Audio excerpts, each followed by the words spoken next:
नमस्कार दोस्तों, कैसे हो आप सब। उम्मीद करती हूँ कि आप सब अच्छे होंगे। तो आज हम जानेंगे कि मरने के बाद मुख में तुलसी और गंगा जल क्यों रखते हैं।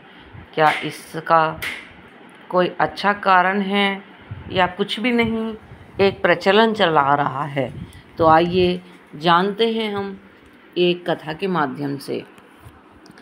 एक नगर में एक शिव जी का बहुत ही प्राचीन और अत्यंत सुंदर मंदिर था। उस मंदिर में बहुत दूर से एक सिद्ध महात्मा आए हुए थे। वह सिद्ध महात्मा रोज ही भगवत भजन, कीर्तन और कथा कहा करते थे। सभी गांव वाले पूरे श्रद्धा से आकर महात्मा की कथाएं सुनते थे। उनमें एक बुढ़िया माई भी थी।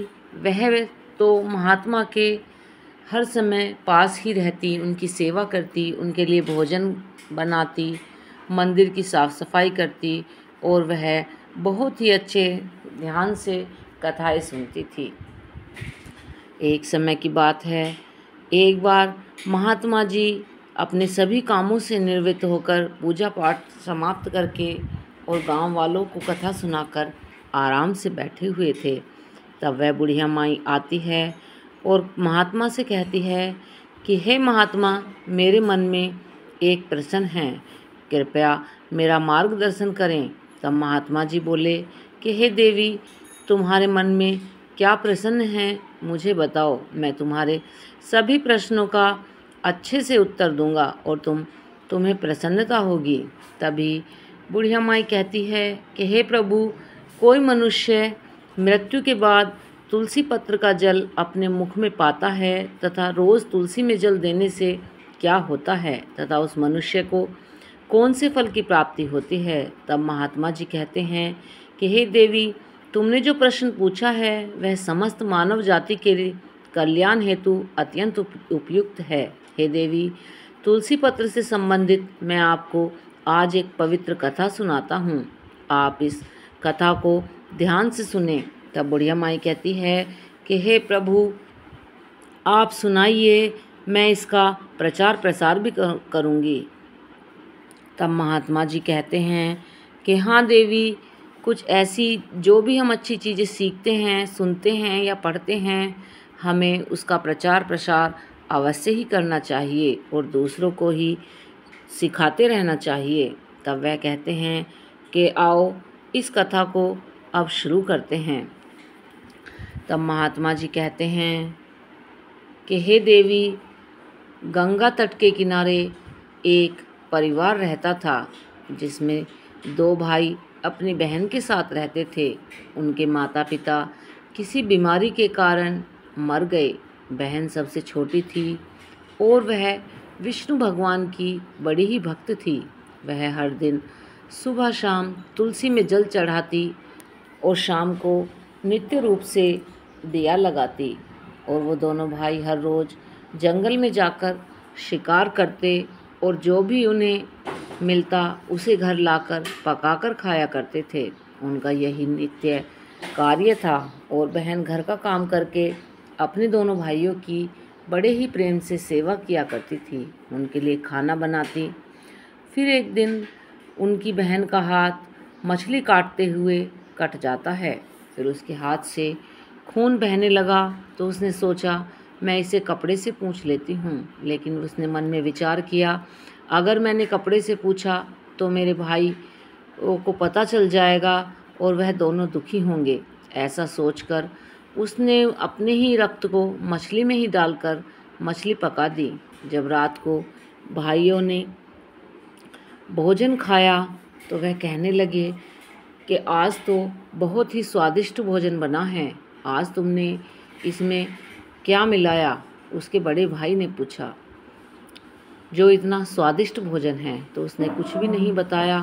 फिर अगले दिन खाने का स्वाद रोज के जैसा ही था, इसलिए बड़े भाई ने अपनी बहन को कसम दी और उससे पूछने लगा कि तुमने कल खाने में क्या मिलाया था।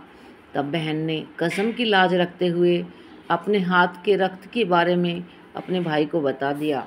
तब बड़े भाई के दिमाग में एक बहुत बुरा ख्याल आया कि क्यों ना मैं अपनी बहन को ही मारकर खा लेता हूँ, क्योंकि इसके रक्त की 4 बूंदें ही इतनी स्वादिष्ट हैं, तो फिर इसका मांस कितना स्वादिष्ट और मुलायम होगा।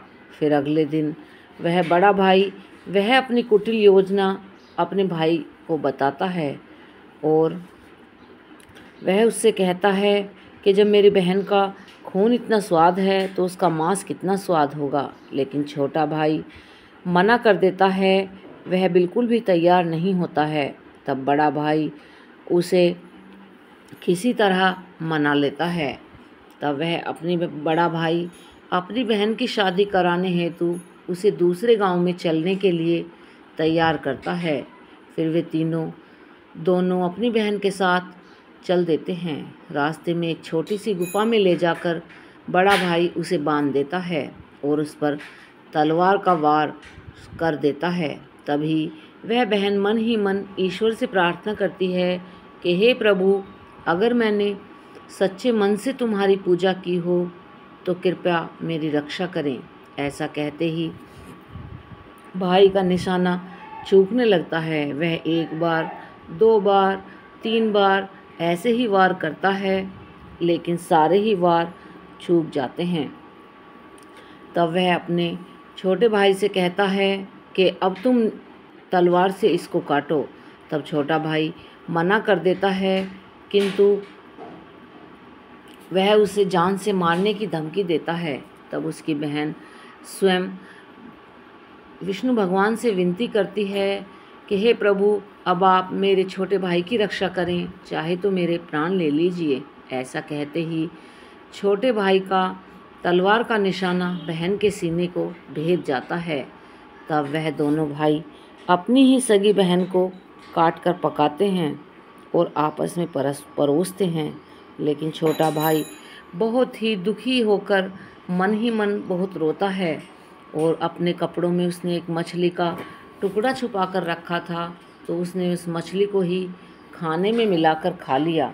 खाते समय उसने अपने बर्तन के नीचे एक छोटा सा गड्ढा खोदकर उसमें अपनी बहन के जो भी उसके हिस्से में भोजन आया था उसको दबा देता है और वहाँ से चला जाता है। फिर दूसरे दिन छोटा भाई उस जगह पर आकर एक बांस का पेड़ अपनी बहन की याद में लगा देता है और उसे रोज पानी देने लगता है।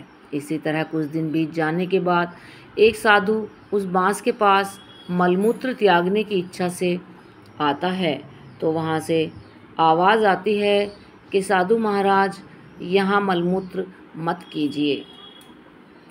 वह आवाज़ सुनकर साधु महाराज डर जाता है और वहाँ से चला जाता है। फिर साधु महाराज दूसरे दिन आता है तो उसको फिर वही आवाज़ आती है। तब वह साधु आश्चर्य से एक बांस के टुकड़े को काटकर अपने साथ ले जाता है और उसकी एक बांसुरी बना लेता है। जब भी वह बांसुरी बजाता था तो उसमें से एक स्त्री की सुंदर गाती हुई आवाज़ आती थी। वह साधु उस बांसुरी को बजाते हुए अपना जीवन यापन करने लगता है। कुछ समय बीतने के बाद वह साधु उस बड़े भाई के घर के सामने से भिक्षा मांगने के लिए आता है। तब उस बांसुरी में से आवाज़ आती है कि इस दुष्ट ने ही मेरी हत्या की थी। ये आवाज़ उसके भाई को अंदर चली जाती है। तब उसका बड़ा भाई अंदर से आता है और उस साधु को अपने दरवाजे से भगा देता है। फिर वह साधु छोटे भाई के द्वार पर जाता है और उस बांसुरी में से फिर आवाज़ आती है कि यही मेरा प्यारा भाई है। तब वह साधु समझ जाता है कि ज़रूर कुछ ना कुछ बात है। जब यही आवाज़ उसके छोटे भाई को जाती है, जो घर में बहुत दुखी था, तो अपनी बहन की पुकार सुनकर वह भागते हुए घर के बाहर आता है। किंतु वह देखता है कि एक साधु बांसुरी लेकर द्वार पर खड़ा है। जो उस साधु ने उसे बताया कि यह आवाज़ इस बांसुरी में से आई है। तब वह भाई उस साधु से विनती करते हुए बांसुरी मांगता है। तब वह साधु उस बांसुरी को छोटे भाई को दे देता है और वहाँ से चला जाता है। फिर वह भाई अपनी बहन की आवाज़ वाली बांसुरी बजाता है तो उस बांसुरी में से आवाज़ आती है कि हे भाई, मुझे पता है तुम मुझसे बहुत प्रेम करते हो, किंतु मेरी मुक्ति के लिए तुम हर दिन घर की तुलसी में जल चढ़ाओ तथा भगवान श्री हरि विष्णु की नित्य प्रतिदिन पूजा पाठ करो। अपनी बहन की बातों को मानकर छोटा भाई नित्य प्रतिदिन तुलसी को जल देता है और घर में भगवान विष्णु की पूजा पाठ करता है। फिर एक दिन जब वह भाई तुलसी को जल देते हुए मन ही मन भगवान विष्णु के नाम का जप कर रहा था, तब स्वयं भगवान विष्णु उसी तुलसी के पौधे से उस छोटे भाई के सामने प्रकट होते हैं। फिर वह भाई तुरंत भगवान विष्णु की शरण में सच्चे मन से स्तुति करने लगता है। तब भगवान विष्णु ने उस भाई को तुलसी पत्र का जल उस बांसुरी में डालने को कहा और उसने भगवान की आज्ञा लेकर भगवान का नाम लेते हुए उस बांसुरी में तुलसी पत्र से जल डाला। तो भगवान विष्णु के आशीर्वाद से उसकी बहन का पुनर्जन्म हो गया। वह स्वयं उस बांसुरी से बाहर आ गई। तब दोनों भाई बहन ने भगवान विष्णु को नमस्कार किया और तुलसी के संबंध में महत्वपूर्ण ज्ञान मांगा। फिर भगवान विष्णु ने कहा कि हे देवी, तुलसी में हर रोज़ जल चढ़ाने से जीवन की सभी परेशानियां दूर होती हैं और सुख शांति आती है और धन का लाभ होता है।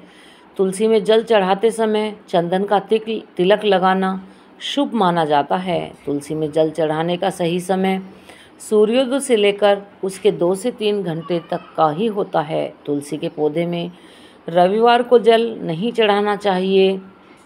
भगवान विष्णु और देवी लक्ष्मी हमेशा प्रसन्न रहते हैं अगर रोज़ सुबह स्नान करने के बाद तुलसी में जल अर्पित जो कोई भी मनुष्य करता है उसका दुर्भाग्य दूर होता है। फिर महात्मा जी कहते हैं, हे देवी, मृत्यु ही जीवन का परम सत्य है। मृत्यु के उपरांत व्यक्ति का विधि पूर्वक अंतिम संस्कार करने का विधान है, जिससे उसके शरीर को मुक्ति मिल सके और वह एक शरीर को त्याग कर दूसरा शरीर धारण कर सके। इस प्रकार से जब व्यक्ति मोक्ष की प्राप्ति करता है तो उसे सभी पापों से मुक्ति मिलती है। मृत्यु के समय मुंह में गंगाजल डालना चाहिए, जिसका कारण है कि गंगाजल कभी खराब नहीं होता और कुछ बूंदें ही मृत्यु उपरांत व्यक्ति के लिए मोक्ष के द्वार खोल देती हैं। मृत्यु के समय व्यक्ति के मुख में गंगाजल डालने से उसे कई शारीरिक कष्टों से मुक्ति मिलती है और उसकी मृत्यु के समय आने वाली परेशानियां कुछ सरल हो जाती हैं। थोड़ी सी कष्टों से मुक्ति मिल जाती है और उसे आसान मृत्यु मिल जाती है।